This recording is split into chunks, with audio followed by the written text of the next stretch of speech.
시청자 여러분 안녕하십니까? 11월 11일 금요일 JTBC 뉴스 아침입니다. 네, 시민들의 대규모 주말 집회가 이제 내일입니다. 자고 나면 매일매일 상식을 그대로 뒤엎어버리는 최순실 씨 관련 각종 의혹들이 쏟아지고 있고요. 이를 두고 볼 수가 없는 성난 민심, 이제 또 다른 역사를 만들 것으로 보이는데요. 이를 하루를 앞두고 전국에도 긴장감이 감돌고 있습니다. 이 소식과 함께 최순실 씨뿐만 아니라 최순득 씨도 대통령을 대신해서 주사제를 대리 처방받았다는 의혹, 그리고 최순실 씨가 다녔다는 성형외과를 안종범 당시 경제수석이 나서서 챙겼고 이것도 역시 대통령의 지시에 따른 것이었다는 소식도 잠시 뒤에 전해드리도록 하겠습니다. 네, 이번 국정농단 사건에 대한 밤사이 검찰 수사 상황부터 보겠습니다. 이 구속영장이 청구된 차은택 씨는 오늘 새벽까지 검찰 조사를 받고 구치소로 돌아갔는데요. 구속 여부는 오늘 밤 늦게 결정될 것으로 보입니다.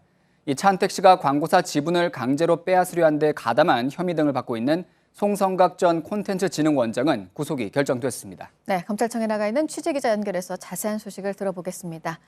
박병현 기자, 먼저 차은택 씨요. 인사 전횡이 확인이 됐죠. 안종범 전 수석을 동원해서 측근을 대기업에 취업시켰다고요.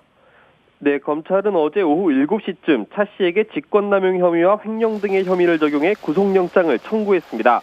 검찰에 따르면 차 씨는 지난해 2월부터 올해 3월까지 안종범 전 청와대 정책조정수석과 공모해 측근인 이동수 씨를 KT 임원으로 취직시키고 자신이 실소유한 플레이그라운드 커뮤니케이션즈를 KT의 광고 대행사로 선정되도록 한 혐의를 받고 있습니다.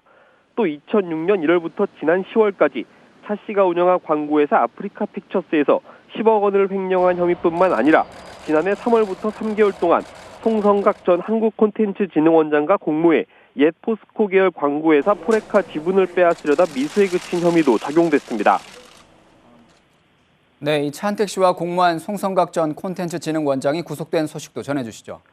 네, 그렇습니다. 법원은 범죄 사실이 소명되고 구속 사유와 필요성이 인정된다며 송 전 원장에 대해 구속영장을 발부했습니다. 송 전 원장은 포레카 인수의 우선 협상 대상자로 선정된 중견광고업체 대표 한모 씨에게 회사 인수 후 지분 80%를 넘기라고 협박한 혐의를 받고 있습니다.